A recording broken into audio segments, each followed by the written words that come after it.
الحمد للہ وکفا والصلاة والسلام علی عباده الذین اصطفى خصوصاً علی افضلہم وخاتم النبیین محمد الامین وعلی آلہ وصحبہ اجمعین اما بعد فاعوذ باللہ من الشیطان الرجیم بسم اللہ الرحمن الرحیم اللہ نور السماوات والارض مثل نورہ کمشکاۃ فیہا مصباح المصباح فی زجاجہ الزجاجۃ کأنہا کوکب دری یوقد من شجرۃ مبارکۃ زیتونۃ لا شرقیۃ ولا غربیہ یکاد زیتہا یضیء ولو لم تمسسہ نار نور علی نور یہد اللہ لنورہ من یشاء ویضرب اللہ الامثال للناس واللہ بکل شیء علیم فی بیوت اذن اللہ ان ترفع ویذکر فیہا اسمہ یسبح لہ فیہا بالغدو والآصال رجال لا تلہیہم تجارۃ ولا بیع عن ذکر اللہ وإقام الصلاة وإیتاء الزکاة یخافون یوما تتقلب فیہ القلوب والابصار لیجزیہم اللہ احسن ما عملوا ویزیدہم من فضلہ واللہ یرزق من یشاء بغیر حساب صدق اللہ العظیم رب اشرح لی صدری ویسر لی امری واحلل عقدۃ من لسانی یفقہوا قولی اللہم ربنا الہمنا رشدنا واعذنا من شرور انفسنا اللہم ربنا نور قلوبنا بالایمان واشرح صدورنا للاسلام ووفقنا لما تحب وترضى آمین یا رب العالمین۔ گزشتہ دو نشستوں میں ہم مطالعہ قرآن حکیم کے منتخب نصاب کے 7ویں اور اس کے دوسرے حصے کے 3 درس کے ضمن میں چند تمہیدی اور ابتدائی نکات میں نوٹ کر چکے ہیں، اور پھر پہلی آیت جو قرآن مجید کی طویل آیات میں سے ہے اس کا مطالعہ مکمل کر چکے ہیں۔ آج سب سے پہلے تو 3 مزید نکات کہ جو اس درس کے ضمن میں قرض رہ گئے ہیں وہ میں بیان کروں گا۔ اس کے بعد پھر اس نور ایمان کا جو ظہور ہوتا ہے بندہ مومن کی شخصیت میں، اس کے سیرت و کردار میں، آج ہمیں اصلاً اس کا مطالعہ کرنا ہے۔ وہ 3 نکات یہ ہیں کہ جو تمثیل آئی ہے کہ ایک طاق ہے اور طاق میں ایک چراغ ہے اور چراغ ایک شیشے میں ہے، جس کے بارے میں یہ میں بات بیان کر چکا ہوں کہ حبر الامہ حضرت عبداللہ ابن عباس رضی اللہ تعالی عنہما کا قول یہ ہے کہ یہ در حقیقت بندہ مومن کے سینے میں، اس کے قلب میں جو نور ایمان ہے اس کے لیے تمثیل ہے۔ تو اس میں اس بات کی طرف بھی اشارہ کرنا ہے کہ ایک ظاہری اور جسمانی اعتبار سے بھی اس تمثیل کے اندر بڑی بلاغت ہے، اس لیے کہ انسان کا جو سینہ ہے اور اس کی پسلیوں کا جو پنجر ہے وہ واقعتاً ایک طاق کے مانند ہے۔ ڈائفرام جو ہے کہ جو ایبڈومن کو جدا کرتی ہے تھوریسک کیویٹی سے، وہ گویا کہ اس طاق کے فرش کے مانند ہے، اور اس پر قلب رکھا ہوا ہے، اور یہ قلب ہے کہ جو محل اور مقام ہے نور ایمان کا۔ اگر ایمان ہوگا وہ چمکتا ہوا ستارہ ہوگا، دمکتا ہوا ہوگا، روشن ہوگا، منور ہوگا نور ایمان سے۔ تو گویا کہ ایک لفظی اور جسمانی اور ایک فزیکل مشابہت بھی اور بلاغت اور فصاحت بھی اس تمثیل میں موجود ہے کہ مشکات گویا کہ انسان کے بندہ مومن کے سینے کی ان ہڈیوں سے جو ایک وجود میں آتا ہے طاق کی سی صورت، اس کی طرف اشارہ ہے، اور پھر اس میں جو دمکتا ہوا چراغ ہے وہ بندہ مومن کا قلب ہے جو نور ایمان سے منور ہے۔ دوسری بات جو میں نے کل عرض کی تھی کہ یہ لائٹ جس کا ہمارا تصور ہے، یہ روشنی جو ہمیں تو اصل میں سورج سے ملتی ہے، یہ در حقیقت ایک مادی حقیقت ہے، ایک میٹیریل فنومینن ہے، ورلڈ آف میٹر سے اس کا تعلق ہے، لیکن یہ کہ ورلڈ آف میٹر میں یہ روشنی اور اس کی شعاعیں جو ہے یہ سب سے زیادہ کانسٹنٹ رہنے والی ویلیو ہے، اس میں تغیر و تبدل نہیں ہوتا، اس کی رفتار بالکل ایک ہی رہتی ہے۔ ریلیٹیوٹی اور اعتباری جو نسبتیں ہیں وہ اسے متاثر نہیں کرتی۔ اس اعتبار سے یہ کہا جا سکتا ہے کہ یہ حد فاصل ہے عالم امر اور عالم خلق میں، اگرچہ خود عالم خلق کی شے ہے لیکن بالکل عالم امر کی سرحد سے قریب تر ہے۔ اس اعتبار سے نور ایمان کی تمثیل کے لیے اسے اختیار کرنا بہت ہی حقیقت پر مبنی ہے، گویا کہ سائنسی اعتبار سے بھی وہ بات ہمارے سامنے پورے طور سے مبرہن ہو جاتی ہے۔ تیسری بات یہ کہ نور وحی کو، یہ بات ہم کل سمجھ چکے ہیں کہ نور ایمان مرکب ہے دو نوروں سے، نور فطرت اور نور وحی، اور نور وحی کے لیے جو لفظ آیا ہے اس تشبیہ اور تمثیل میں نار کا، یکاد زیتھا یضیء ولو لم تمسسہ نار، وہ جو صدیقین ہیں، وہ لوگ کہ جن کی فطرت بھی سلیم ہو، جو عقل سلیم کے مالک ہوں، ان لوگوں کی کیفیت یہ ہے کہ ان کی شخصیتوں کا روغن گویا کہ بھڑک اٹھنے کو بیتاب ہے، خواہ ابھی آگ نے اسے چھوا ہی نہ ہو، اتنا صاف و شفاف فطرت کا معاملہ۔ تو یہ جو نار جو ہے، یہ لفظ سورہ بقرہ کے دوسرے رکوع میں بھی جو دو تمثیلیں آئی ہیں، مثلہم کمثل الذی استوقد نارا فلما اضاءت ما حولہ ذہب اللہ بنورہم وترکہم فی ظلمات لا یبصرون صم بکم عمی فہم لا یرجعون۔ وہاں بھی نبی اکرم صلی اللہ علیہ وسلم کو تشبیہ دی گئی ہے ایک ایسے شخص سے جو ایک اندھیری رات میں آگ روشن کر دے۔ اندھیری شب ہے جدا اپنے قافلے سے ہے تو، تیرے لیے ہے میرا شعلہ نوا قندیل، وہ جو نقشہ ہے اس شعر کے اندر کہ کوئی قافلہ گھرا ہوا ہے کسی طوفانی شب میں، گھپ اندھیرا ہے، کسی کو کچھ نظر نہیں آ رہا، راستہ کدھر ہے، کدھر جائیں، کہ کوئی ہمت کرتا ہے، محنت کرتا ہے، کوئی لکڑیاں جمع کرتا ہے، آگ لگاتا ہے اور اس سے ایک آگ روشن ہو جاتی ہے۔ در حقیقت یہاں وہ شخص جو ہے وہ حضور اکرم ہے صلی اللہ علیہ وسلم، اور وہ جو آگ روشن ہو جاتی ہے وہ نور وحی ہے۔ تو فلما اضاءت ما حولہ ذہب اللہ بنورہم، جب ماحول اس نور وحی سے منور ہو جاتا ہے تو کچھ لوگ ایسے ہوتے ہیں جن میں تکبر اور حسد کی آگ ہوتی ہے، ان کے اندر یہ حجابات جو ہیں تکبر اور حسد کے وہ اتنے گہرے ہوتے ہیں کہ بجائے اس کے کہ اس نور وحی سے استفادہ کریں اور اپنے باطن کو منور کریں، ان کے اوپر اور غلاف جو ہے اور بھاری اور سخت ہو جاتے ہیں۔ تعصب کی وجہ سے ان کی آنکھوں پر پٹیاں بن جاتی ہیں، گویا کہ ان کا نور بصارت ہی سلب ہو جاتا ہے، ذہب اللہ بنورہم۔ تو وہاں بھی وحی کے لیے اسی لفظ کا استعمال کیا گیا ہے جو یہاں آیا ہے وَلَوْ لَمْ تَمْسَسْهُ نَارٌ۔ بہرحال اب اس تمثیل کو دوبارہ ایک مرتبہ صرف ترجمہ کرتے ہوئے ذہن میں تازہ کر لیں۔ اللہ نور ہے آسمانوں اور زمین کا، اس کے نور کی مثال فی قلب المومن، بندہ مومن کے دل میں ایسے ہے کمشکات فیہا مصباح، جیسے ایک طاق ہو جس میں ایک چراغ ہو، المصباح فی زجاجہ، وہ چراغ ایک شیشے میں ہو، چمنی میں ہو، گلوب میں ہو، الزجاجۃ کانہا کوکب دری یوقد من شجرۃ مبارکۃ زیتونۃ لا شرقیۃ ولا غربیہ، اور وہ شیشہ ایسے چمکتا ہو جیسے کہ چمکدار ستارہ، اور اس میں جلایا جاتا ہو روغن ایک ایسے مبارک زیتون کے درخت کا جو نہ شرقی ہو نہ غربی، اور وہ روغن بھڑک اٹھنے کو بیتاب ہو، خواہ اسے ابھی آگ نے چھوا تک نہ ہو۔ اب اگر وہ آگ بھی چھو لے،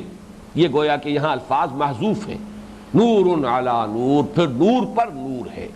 اس نور فطرت پر نور وحی کا اضافہ ہوتا ہے اور اس سے نور ایمان کی تکمیل ہو جاتی ہے۔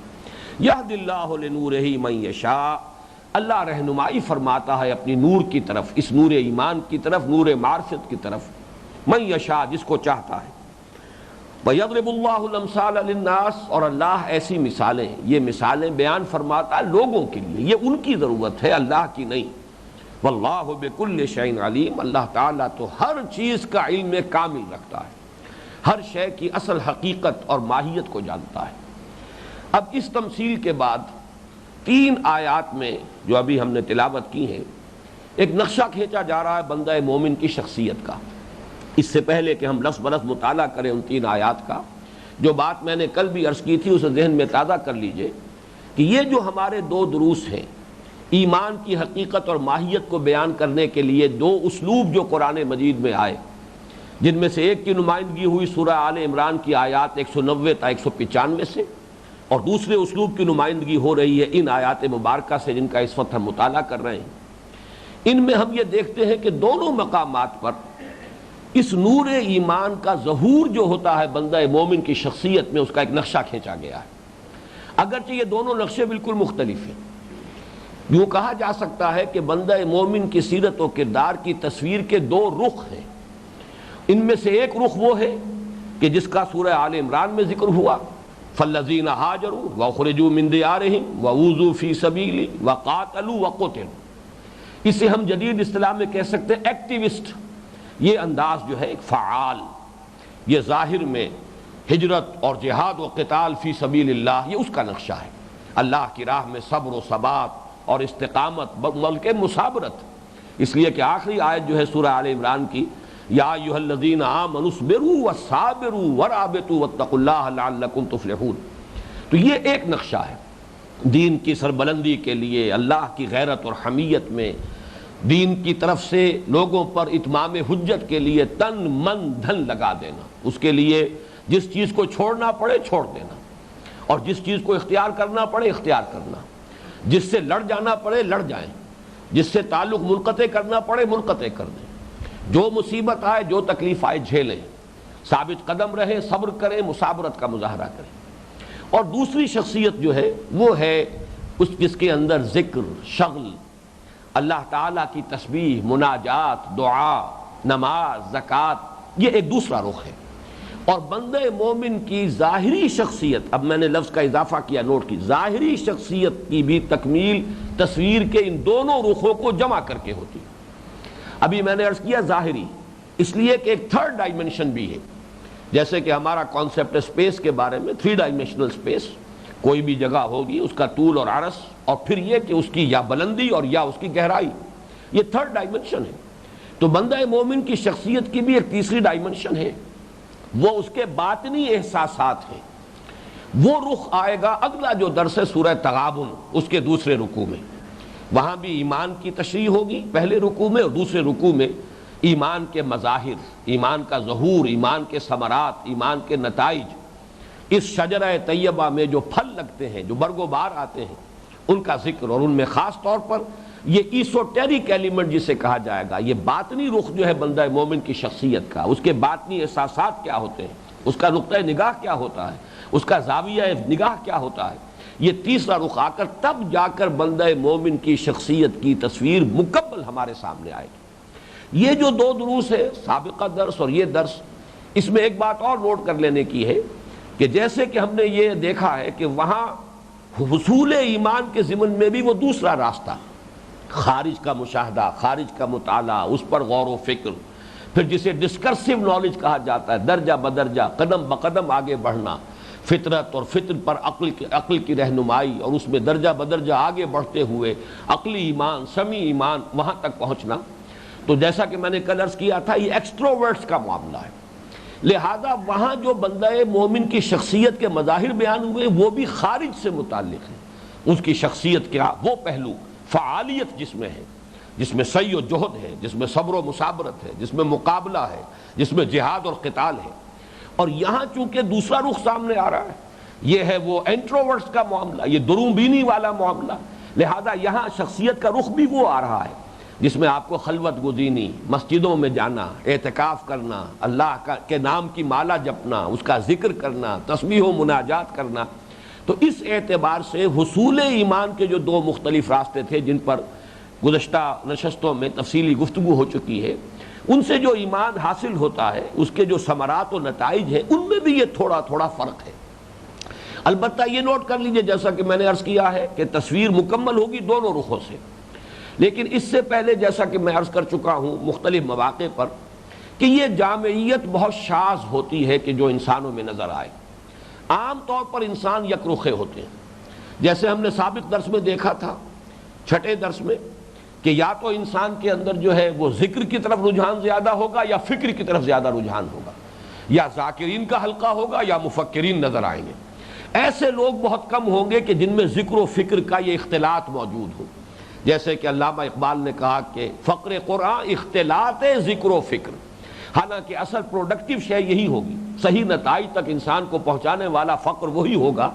جس میں یہ ذکر اور فکر کا اختلاط موجود ہے۔ لیکن عام طور پر نظر یہی آتا ہے کہ یا تو ادھر کی طرف رجحان زیادہ ہے یا ادھر کی طرف رجحان زیادہ ہے۔ اسی طرح یہ ایکسٹروورٹس اور انٹروورٹس کا فرق بھی انسانی شخصیتوں میں، طباع میں نمایاں طور پر نظر آتا ہے۔ کسی درجے میں فرق کا ہونا یہ تو یوں سمجھیے کہ ایک فطرت کا تقاضا ہے، اللہ تعالیٰ کی خلاقی میں یہ بو قلمونی موجود ہے، رنگا رنگی موجود ہے، مونوٹنی نہیں ہے، تمام انسان ایک ہی مزاج کے اللہ نے نہیں بنائے ہیں۔ لیکن ایسا نہیں ہونا چاہیے کہ انسان بالکل یک رخا ہو جائے، اپنا آئیڈیل یہی رکھے، کوشش یہی کرے کہ ان دونوں کو جمع کرے۔ انہی دونوں کے جمع ہونے کی بلند ترین صورت وہ ہے جو ہمیں نظر آتی ہے صحابہ کرام میں، کہ ہم رہبان باللیل و فرسان بالنہار، کہ دن میں وہ شہ سوار تھے جہاد اور قتال فی سبیل اللہ، اور دن رات کے وقت وہ رہبان نظر آتے تھے، راہبوں کا سا نقشہ ہوتا تھا۔ جہاں بھی صحابہ کرام کی فوجوں کا پڑاؤ ہوتا تھا یہ محسوس ہی نہیں ہو سکتا تھا کہ یہاں کوئی فوج جو ہے پڑاؤ کیے ہوئے ہے، بلکہ شاید کوئی خانقاہ ہے، کوئی راہبوں کی قیام گاہ ہے، یہ نقشہ نظر آتا تھا۔ بہرحال اس کو ایک آئیڈیل کی حیثیت سے سام رکھنا ضروری ہے، اگرچہ کسی نہ کسی درجے میں فرق و تفاوت اختلاف طباع کے اعتبار سے یہ تو دنیا میں موجود رہے گا اور اسے کنڈون کیا جانا چاہیے۔ جیسا کہ میں نے پہلا درس جو ہے سورۃ العصر کے ضمن میں بھی عرض کیا تھا کہ یہ چاروں چیزیں، ایمان، عمل صالح، تواصی بالحق، تواصی بالصبر، یہ بیس لائن ہے۔ اب جو اس کی ورٹیکل جو اسپیکٹ ہے، اس کے اندر جو کوانٹیٹیٹیو ایلیمنٹ سے اضافہ ہوگا، جتنا ایمان بڑھے اتنا ہی عمل کے اندر بھی اضافہ ہونا چاہیے، اتنا ہی تواصی بالحق کے اندر بھی ترفع پیدا ہونا چاہیے، اتنا ہی تواصی بالصبر کے اندر بھی بلندی آنی چاہیے۔ تو اگر تو یہ ایک متوازن طریقے پر ترقی ہوگی تو یہ صحیح ہے، اگرچہ کسی درجے میں کمی بیشی وہاں بھی اختلاف طباع کے اعتبار سے، کہ کچھ لوگوں کو ایمان کے ساتھ اور ذاتی اپنے افعال و اعمال کی طرف زیادہ رجحان ہو، اور تواصی بالحق اور تواصی بالصبر کی طرف اتنی زیادہ توجہ نہ ہو، یا کچھ لوگوں کا طبعی رجحان جو ہے وہ وہی ایکسٹروورٹس جو فعال طباع ہوں گی، ان کا تواصی بالحق اور تواصی بالصبر کی طرف رجحان زیادہ ہوگا، بھاگ دوڑ زیادہ کریں گے، دعوت و تبلیغ اور جہاد و قتال فی سبیل اللہ میں زیادہ نمایاں نظر آئیں گے، جبکہ وہ پہلی طرف جو ہے معاملہ اتنا اونچا نہیں ہوگا۔ تو کسی درجے میں کمی بیشی یہ کنڈون کی جا سکتی ہے، اور یہ در حقیقت اللہ تعالیٰ کی خلاقی کے مظاہر ہیں۔ لیکن اگر بے انتہا فرق و تفاوت ہو جائے کہ ایک اعتبار سے تو انسان جو ہے ایمان بالغیب کی بجائے بھی ایمان بالشہادہ کی حصول کی کوشش کر رہا ہے، مراقبوں کی انتہا ہو گئی ہے، مجاہدے ہو رہے ہیں، دوسری طرف یہ ہے کہ بے غیرتی کا یہ عالم ہے کہ ماحول میں باطل کا بول بالا ہو رہا ہے اور انہیں فکر ہی نہیں، جس کی کہ اس حدیث میں آئی ہے کہ اقلبھا علیہ وعلیہم فإن وجہہ لم یتمار فی اساعۃ القط۔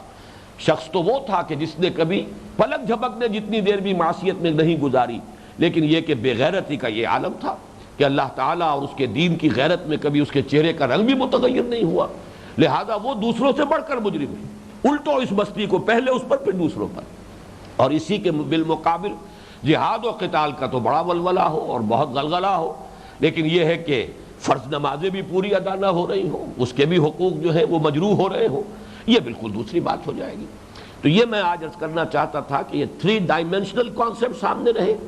اور ظاہری شخصیت کے بھی یہ 2 ڈائمینشنز جو سورہ آل عمران اور یہ سورہ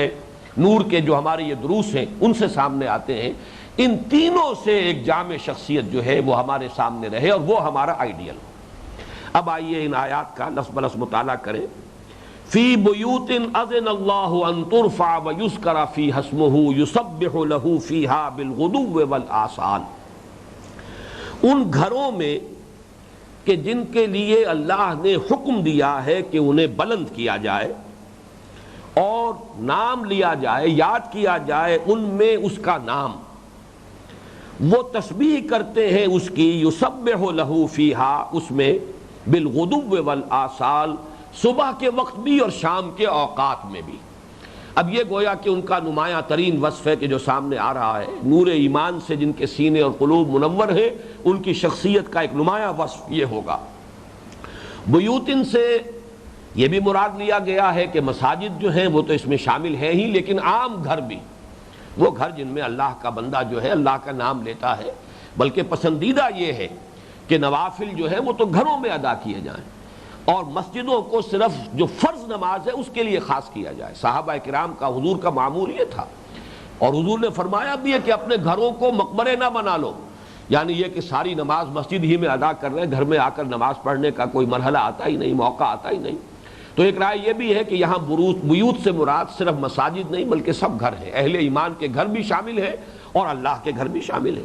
لیکن زیادہ رائے یہی ہے کہ اس سے مراد مساجد ہیں۔ پھر اس کے ضمن میں بھی ایک رائے یہ ہے کہ مساجد میں کچھ مخصوص مساجد، بیت اللہ ہے، مسجد حرام، اسی طرح مسجد اقصیٰ ہے، وہ مساجد جو خاص طور پر جن کی بڑی اہمیت ہے، فضیلت ہے۔ لیکن اکثر لوگوں کی رائے یہ ہے، اور یہاں میں پھر کوٹ کر رہا ہوں حبر الامہ حضرت عبداللہ ابن عباس رضی اللہ تعالی عنہما کو، ان کے نزدیک اس سے مراد عام مساجد ہیں، بلکہ بڑے پیارے الفاظ ہیں جو امام رازی نے ان کے نقل کیے ہیں، المساجد بیوت اللہ فی الارض ہی تضیء لأہل السماء کما تضیء النجوم لأہل الارض۔ یہ جو مسجدیں ہیں روئے ارضی پر، یہ اللہ کے گھر ہیں سب کے سب،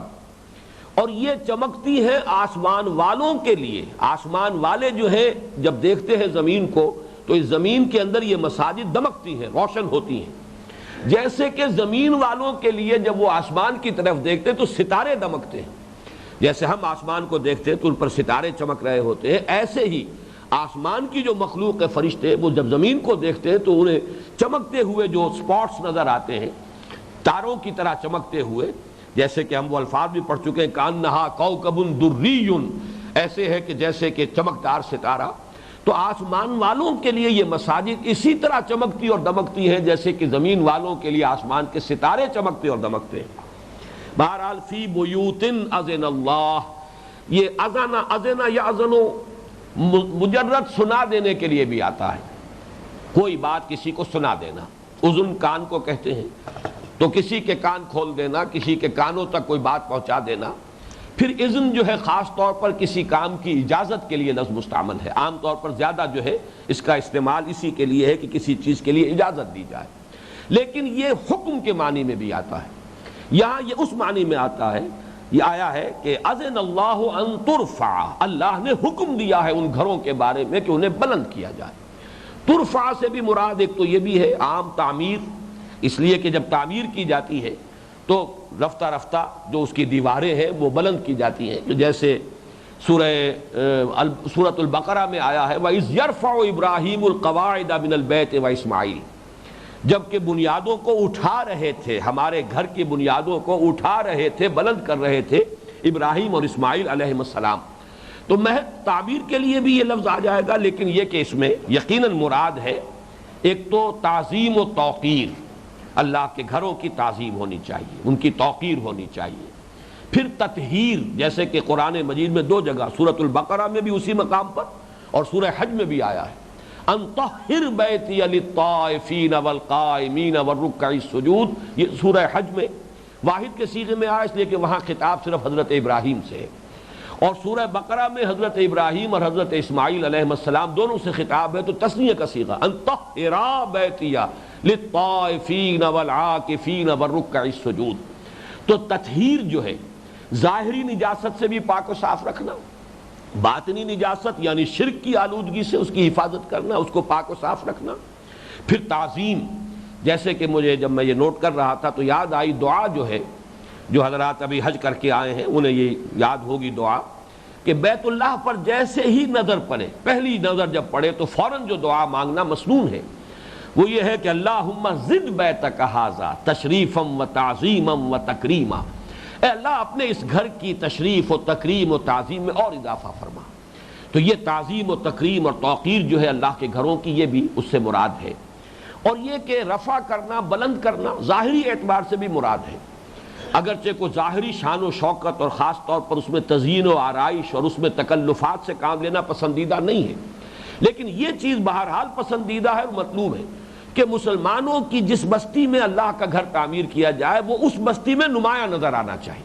معلوم ہو کہ یہ اس کا کوئی مرکزی جگہ ہے، یہ اس پوری جس کو آپ کہتے ہیں کہ اس آبادی میں پریزائڈنگ پوزیشن میں ہے یہ گھر، اللہ کا گھر،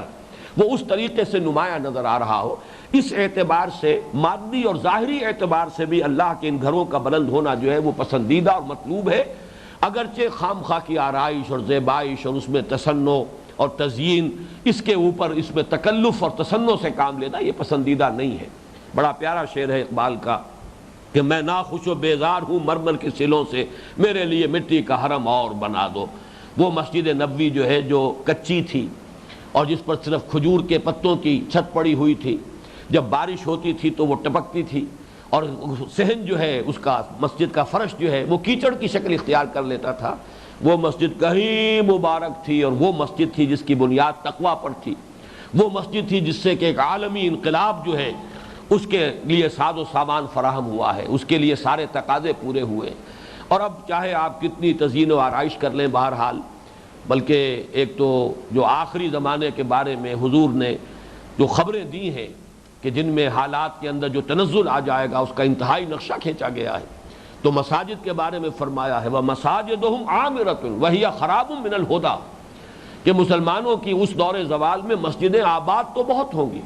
لیکن یہ کہ وہ ہدایت سے خالی ہوں گی، ان کے اندر ہدایت نہیں ہوگی۔ تو اس اعتبار سے جو میں نے بات عرض کی اسے نوٹ کر لیجئے کہ خام خواہ کی زیبائش و آرائش اور تزیین اور اس پر ارب روپے صرف کر دینا یہ شے تو پسندیدہ نہیں ہے۔ البتہ یہ چیز پسندیدہ ہے کہ مسجد جو ہے وہ ایک ٹاورنگ ایک حیثیت کی مالک ہو، پریزائڈنگ پوزیشن میں نظر آ رہی ہو، کہ جیسی بھی آبادی ہے اگر غریبوں کی جھگیاں ہیں تو ایک بڑی جھگی نسبتاً نظر آئے کہ ایک بڑی ہے، اس کے اندر اس کی حیثیت جو ہے اہم مقام کی ہے۔ فی بیوت اذن اللہ ان ترفع ویذکر فیہا اسمہ، اللہ کے نام کے ذکر سے مراد اللہ کا ذکر ہے۔ اس کی وجہ صاف ہے کہ اللہ تعالیٰ کے ساتھ ہمارا جو بھی ذہنی اور قلبی رشتہ ہے وہ اس کے ناموں کے حوالے سے، ذات باری تعالیٰ اس کی کنہ ہماری پہنچ سے اور ہمارے تصور سے، ہمارے وہم سے، ہمارے تخیل سے، ہمارے فہم سے، ما وراء وراء الورا ثم وراء الورا ثم وراء الورا۔ ایمان باللہ کے لیے ہمارے پاس واسطہ اور ذریعہ صرف اللہ کے نام ہے۔ اسی لیے ایمان مجمل کے الفاظ یہ ہے کہ آمنت باللہ کما ہوا باسمائہ و صفاتہ، میں اللہ کو مانتا ہوں، میں ایمان لایا اللہ پر جیسا کہ وہ اپنے اسماء و صفات سے ظاہر ہے۔ تو یذکر فی اسمہ، اس کا نام جو ہے اس کا ذکر کیا جائے۔ یسبح لہ فیہا بالغدو والآصال، وہ تسبیح کرتے ہیں وہ لوگ جن کے لیے آگے لفظ آئے گا رجال باہمت لوگ، صاحب عظیمت لوگ، وہ تسبیح کرتے ہیں اس میں صبح و شام۔ یہ نوٹ کر لیجئے کہ غدو مصدر ہے، اس کی جمع نہیں آتی، لیکن یہ ہے کہ اصیل کی جمع آصال قرآن مجید میں آئی ہے، لیکن اصیل بھی لفظ آیا ہے۔ اصیل کے لفظ کا اطلاق ہے، غدو کہتے ہیں صبح کا وقت، اور اصیل کہتے ہیں سورج کے ڈھلنے کے بعد سے لے کر رات کی تاریکی تک، یہ پورا وقت جو ہے یہ اصیل ہے۔ شام کا لفظ ہم اسے کہہ دیں گے، لیکن شام سے مراد صرف شام نہیں ہے، بلکہ سپہر سے لے کر اور رات کے گہرے ہو جانے تک یہ پورا وقت جو ہے اصیل کے لفظ میں یہ گویا کہ کورڈ ہے۔ اور یہ نوٹ کر لیجئے کہ قرآن مجید میں بکرتم و اصیلا، صبح و شام کے لیے، صبح کے لیے بھی غدو کا لفظ واحد کی شکل میں، اور اصیلا یہ بھی واحد کی شکل میں 4 مرتبہ آیا ہے، لیکن 3 مرتبہ آیا ہے بالغدو والآصال، جیسے کہ یہاں ہے۔ غدو واحد مصدر ہے، اس کی جمع ہو بھی نہیں سکتی، اور آصال یہ اصیل کی جمع ہے، لیکن اس میں ایک بہت ہی لطیف ربط قائم ہو گیا ہے ہمارے نمازوں کے نظام سے۔ صبح کے وقت میں نماز فرض ایک ہی ہے، فجر کی نماز، جبکہ سورج کے ذرا ڈھلنے سے کا آغاز ہوا ہے، وہاں سے لے کر اور رات کی تاریکی کے گہرے ہو جانے تک پے بپے 4 نمازیں ہیں۔ وہاں جمع کا لفظ جو ہے وہ بہت زیادہ مناسبت رکھتا ہے، اور وہ جو آیت مبارکہ ہے سورہ بنی اسرائیل کی، اقم الصلاۃ لدلوک الشمس الی غسق اللیل، نماز کو قائم رکھو سورج کے ذرا نصف النہار سے ڈھلنے کے بعد سے لے کر اور رات کے گہرے اور تاریک ہو جانے تک۔ یہ گویا کہ نماز مسلسل قائم ہے، یہ تھوڑی دیر کے لیے آدمی آتا ہے پھر جاتا ہے پھر آتا ہے، جیسا کہ بارہا میں نے عرض کیا ہے کہ خاص طور پر سردیوں میں تو معلوم ہوتا ہے کہ پے بپے نماز ہی آ رہی ہے، آدمی آیا اور تھوڑی سی دیر کے بعد پھر اذان ہو گئی، پھر آدمی مسجد میں جا رہا ہے۔ جو شخص کے مسجد میں نماز پڑھنے کا عادی ہو، واقعہ یہ ہے کہ اور ذرا اگر گھر کا تھوڑا سا فاصلہ بھی ہو تو معلوم ہوا کہ شام کا پورا وقت جو ہے وہ گویا کہ نماز ہی کی نظر ہو رہا ہے، جبکہ فجر کی نماز کے لیے اس آیہ مبارکہ میں بالکل علیحدہ اسلوب بھی منفرد اور علیحدہ اختیار کیا ہے، وقرآن الفجر، یہ فجر کے وقت کا قرآن پڑھنا، اس لیے کہ نماز فجر میں جو ہے طویل قرات پسندیدہ ہے، مسنون ہے۔ تو اقم الصلاۃ لدلوک الشمس الی غسق اللیل وقرآن الفجر ان قرآن الفجر کان مشہودا، اسی کی طرف گویا کہ اشارہ ہو گیا کہ فجر میں ایک نماز ہے، اگرچہ آپ اگر جو نفلی نمازیں جو حضور کے معمولات میں تھیں، جس میں صلاۃ الضحیٰ بھی ہے اور اشراق کی نماز بھی ہے، وہ اگر جمع کرتے چلے جائیں گے تو بات جو ہے آس پاس آ جائے گی، لیکن اللہ تعالیٰ نے بڑی حکمت رکھی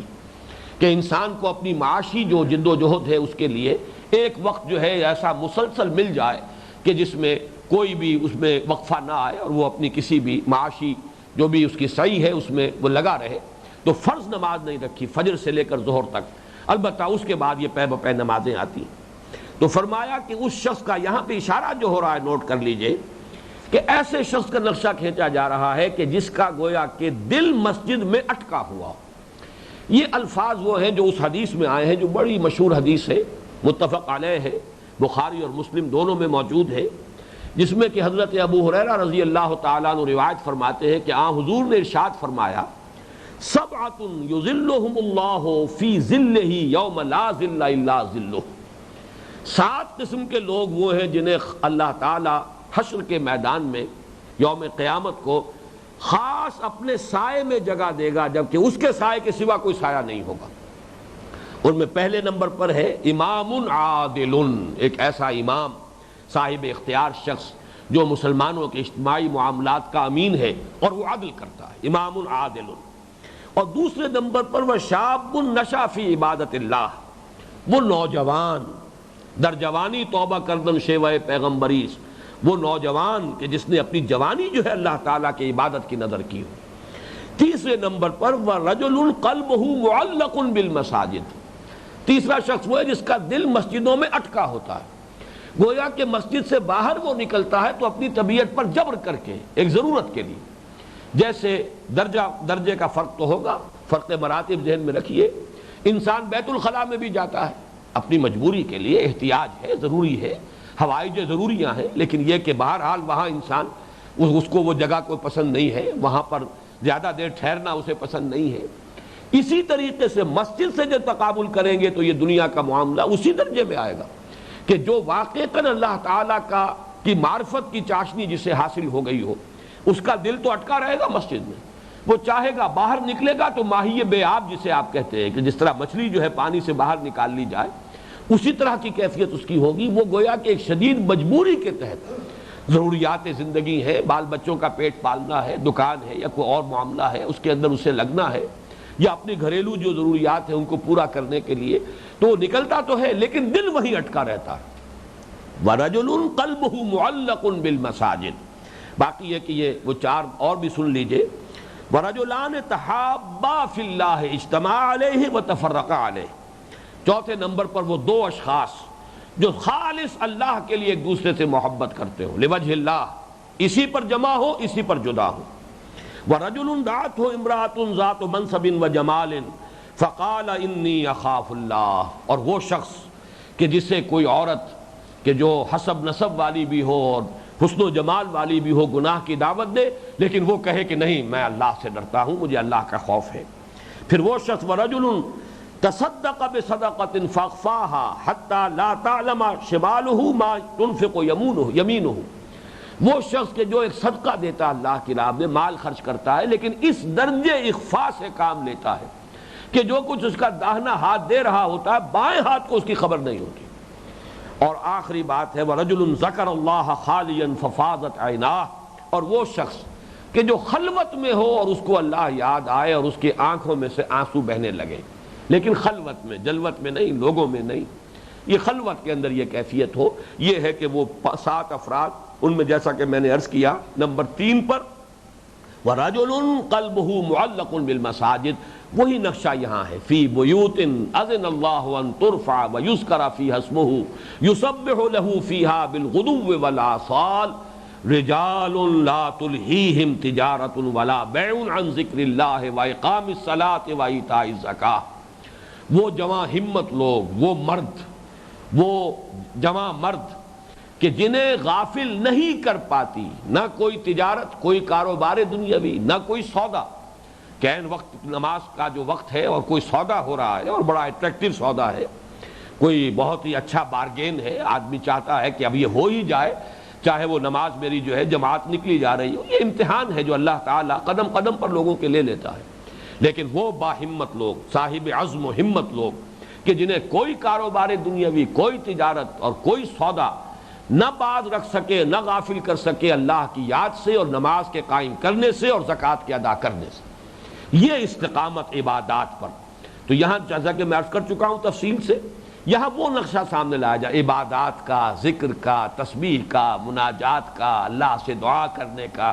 یہ حلاوت دعا و مناجات سے جو لوگ اس کے لذت آشنا ہو جائیں، حلاوت آشنا ہو جائیں، پھر نماز اور زکوٰۃ پر استقامت اور مداومت۔ فرمایا، اور ذرا نوٹ کر لیجئے کہ یہی الفاظ آئے ہیں سورہ منافقون کے دوسرے رکوع میں، یا ایھا الذین آمنوا لا تلھکم اموالکم ولا اولادکم عن ذکر اللہ۔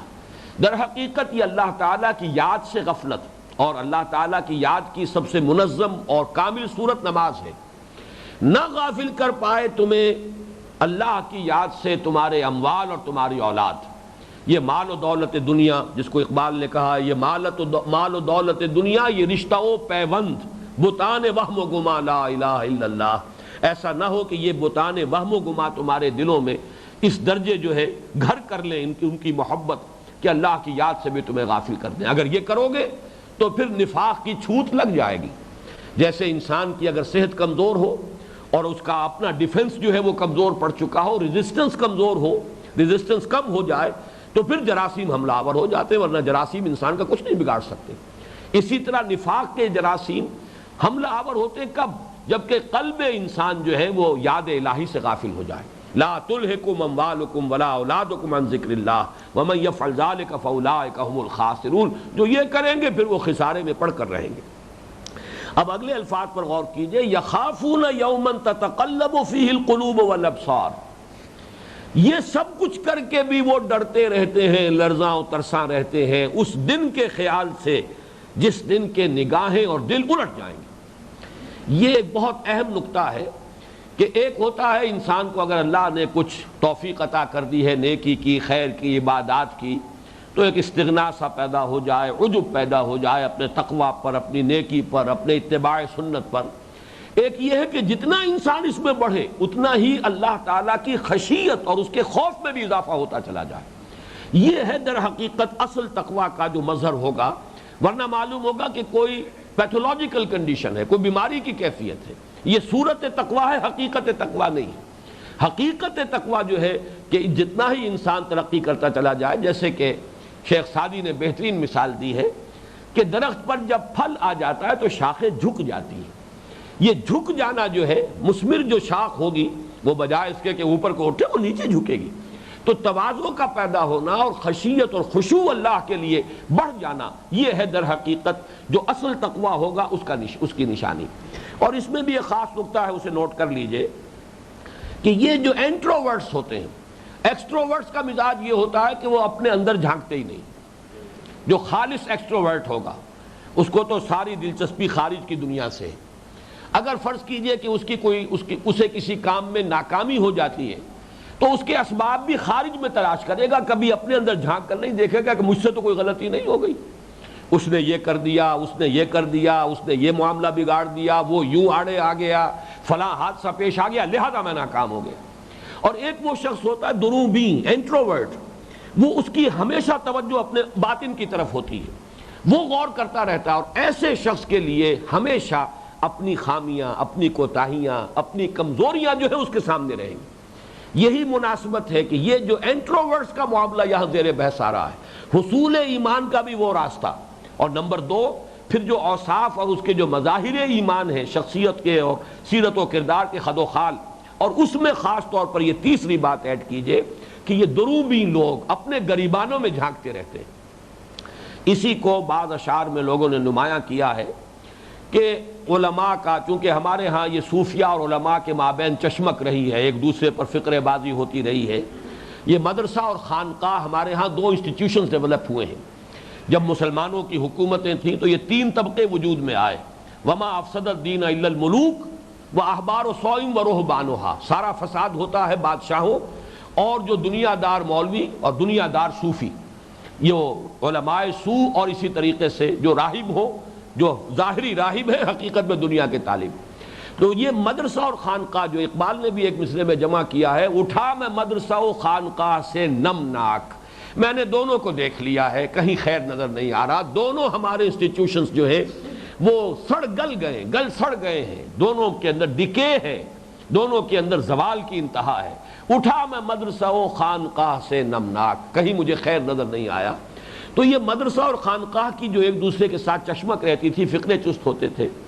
تو ملا کے بارے میں یہ کہا جاتا ہے اس کا کھاتا ہر وقت مکمل ہوتا ہے، وہ تو سمجھتا میں تو کام کر رہا ہوں، دین کا کام کر رہا ہوں، لوگوں کو خیر بتا رہا ہوں، مسئلے بتا رہا ہوں، خطبہ دے رہا ہوں، درس دے رہا ہوں۔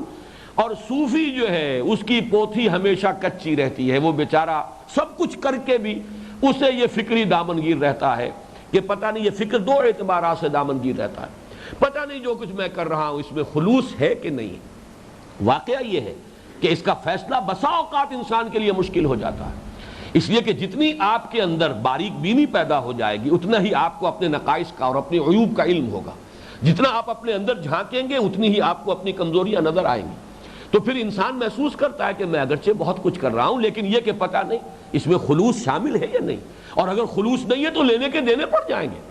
یہ نیکی نہیں، یہ خیر نہیں، یہ بھلائی نہیں، یہ اعمال صالحہ نہیں، تو شرک قرار پائے گا۔ من صلی یرائی فقد اشرکا ومن صام یرائی فقد اشرکا ومن تصدق یرائی فقد اشرکا، جس نے دکھاوے کے لیے نماز پڑھی اس نے شرک کیا، جس نے دکھاوے کے لیے روزہ رکھا اس نے شرک کیا، جس نے دکھاوے کے لیے صدقہ و خیرات کا معاملہ کیا اس نے شرک کیا۔ تو یہ فکر دامنگیر رہتی۔ دوسری فکر یہ دامنگیر رہتی ہے کہ آج تو اللہ نے توفیق دی ہے، پتہ نہیں کل کیا حشر ہو، کوئی کہیں پاؤں پھسل جائے۔ بڑے بڑے لوگوں کے معاملات ہوئے ہیں، بلعام بن باورا کا ذکر سورہ اعراف میں ہے، وہ شخص آتیناہ آیاتنا، جسے ہم نے اپنی آیات عطا کی تھی، وَلَوْ شِئْنَا لَرَفَعْنَاهُ بِهَا، ہم چاہتے تو اسے اور بلند مقام عطا فرماتے ان آیات الہی کے ذریعے سے جو ہم نے انہیں عطا کی تھی، وَلَكِنَّهُ أَخْلَدَ إِلَى الْأَرْضِ، ایک عورت کے اغوا کے چکر میں پھنس کر، اور وہ سارا زہد اور ورع اور ساری عبادت اور ساری جو طاعت گزاری تھی پوری زندگی کی ختم ہوئی۔ تو یہ ہے کہ پتہ نہیں کوئی حادثہ ہو جائے۔ تو یہاں وہ نقشہ جو ہے، وہ ایسوٹیرک ایلیمنٹ جو میں نے کہا تھا، وہ یہاں پر آیا ہے اس اعتبار سے، یخافون یومن، یہ سب کچھ کر کے بھی لرزاں و ترساں، ان کے خشوع اور خضوع میں، ان کی خشیت اور ان کے خوف میں اضافہ ہوتا چلا جاتا ہے۔ یخافون یومن تتقلب فیہ القلوب والابصار، یہ اس قیامت کے دن کی سختی اور ہولناکی کا، جس میں دل الٹ جائیں گے، آنکھیں الٹ جائیں گی، نگاہیں پتھرا جائیں گی۔ لِيَجْزِيَهُمُ اللَّهُ أَحْسَنَ مَا عَمِلُوا، یہاں لام جو ہے یہ لام عاقبت کہلاتا ہے، یعنی جس کا نتیجہ یہ نکلے گا، یہ لام علت نہیں ہے بلکہ یہ لام عاقبت ہے۔ یہ کام جو ہے سارا جو نقشہ کھینچا گیا، اس کا جو عاقبت، اس کا جو نتیجہ نکلے گا وہ کیا ہے؟ لِيَجْزِيَهُمُ اللَّهُ أَحْسَنَ مَا عَمِلُوا، تاکہ بدلہ دے انہیں اللہ ان کے اعمال کا بہترین، احسن، عمدہ سے عمدہ، بہتر سے بہتر جو بدلہ عطا فرمائے، وَيَزِيدَهُم مِّن فَضْلِهِ، اور پھر مزید اضافہ کرے اس میں اپنے فضل سے۔ ایک ہے جزا اعمال کی مناسبت سے ہوگی، اس کے اندر بہرحال حسن زیادہ پیدا ہو جائے، لیکن یہ کہ اس کے اندر کوانٹٹی وائز جو کوئی نہ کوئی مناسبت رہے گی، عمل جس درجے کا ہے اس درجے کی ہی اجرت ہوگی، اسی درجے کا اجر ہوگا، اسی درجے کا جو ثواب ہوگا۔ لیکن فضل خداوندی، فضل وہ شے جو بلا استحقاق اللہ دیتا ہے، اپنی طرف سے اضافہ فرماتا ہے، اس کے لیے کوئی حساب کتاب نہیں ہے۔ واللہ یرزق من یشاء بغیر حساب، یہ جہاں تک فضل کا تعلق ہے وہ تو اللہ تعالیٰ دیتا ہے جس کو چاہتا ہے، بے حد و حساب، بلا نہایت۔ اس کے ہاں پھر کیلکولیشنز کا معاملہ نہیں ہے، اس کے ہاں ناپ تول کا معاملہ اس کے فضل کے معاملے میں نہیں ہے۔ یہ ہے اس مرد مومن کی شخصیت کا ایک رخ۔ میں نے عرض کیا ہے کہ قرآن مجید کو مختلف مقامات کا تقابلی مطالعہ کر کے اور تالیفی مطالعہ، تالیف کہتے ہیں جمع کرنا، کہ مختلف مقامات پر کیا کیا نقشے آئے ہیں سیرت و کردار کے، کیا کیا جھلکیاں دکھائی گئی اس کیریکٹر کی کہ جو پسندیدہ ہے، مطلوب ہے۔ مرد مومن جسے اقبال کہتا ہے، یا بندہ مومن کی شخصیت کے جو خد و خال ہیں، اس کے کیا اوصاف ہیں۔ اس میں ایک نقشہ سورہ آل عمران کی آیات 190 تا 195 والے درس میں ہے، دوسرا نقشہ یہ ہے کہ جو ہم نے ابھی مطالعہ کیا ہے، ان دونوں سے مل کر بھی اصل میں سرفیس وجود میں آئی ہے۔ سرفیس کی دو ڈائمنشنز ہیں، ایک اس کی لینتھ ہے، ایک بریڈتھ ہے۔ یہ دونوں ڈائمنشن بھی ابھی سرفیس ہے، ظاہر ہے، جو سامنے نظر آنے والا نقشہ ہے۔ جہاد و قتال فی سبیل اللہ وہ بھی نظر آنے والی شے ہے۔ مسجدوں سے ایک دلی رغبت ہے، مسجدوں میں اعتکاف ہے، انسان بیٹھ رہا ہے، اللہ کا نام لے رہا ہے، اس کے نام کی مالا جپ رہا ہے، دعا و مناجات میں ہے، نماز ہے، اقام الصلاۃ و ایتاء الزکاۃ، اور یہ تو ظاہر آنے والی چیزیں، نظر آنے والی چیزیں ہیں۔ نماز فرض جو ہے اعلانیہ ادا کی جاتی ہے، باجماعت ادا کی جاتی ہے، یہ سب چیزیں بھی ظاہر ہونے والی۔ تو ظاہری شخصیت جس کو میں سرفس سے تعبیر کر رہا ہوں، اس کے بھی یہ دو ڈائمنشنز ہیں۔ اور تیسرا ڈائمنشن ہوگا وہ کہ جس کا ذکر اگلے درس میں آئے گا سورہ تغابن میں۔ بارک اللہ لی و لکم فی القرآن العظیم و نفعنی و ایاکم بالآیات والذکر الحکیم۔